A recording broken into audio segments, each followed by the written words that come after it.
ভোরবেলায় 4:30টার সময় ঘুম থেকে উঠে আমরা দুজনে বেরিয়ে পড়লাম একটু গাড়ি চালানোর জন্য। গাড়ি নিয়ে বেরোতেই শুরু হয়ে গেল হালকা ঝিরঝিরে বৃষ্টি। এই ঝিরঝিরে বৃষ্টির মধ্যে গাড়ি নিয়ে আমরা সোজা চলে গেলাম বাইপাসের রাস্তায়। বাইপাসের রাস্তায় প্রকৃতির সুন্দর রূপ দেখতে দেখতে কিছু দূর গাড়ি চালিয়ে গাড়ি ঘোরালাম বাড়ির পথে।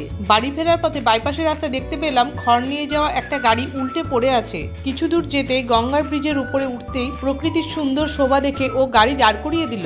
গঙ্গার ব্রিজের উপর গাড়ি থেকে নেমে যখন আমি চারিদিকের পরিবেশকে ক্যামেরা বন্দি করছিলাম, তখনও গাড়িতে বসে করছিল আমার ভিডিও।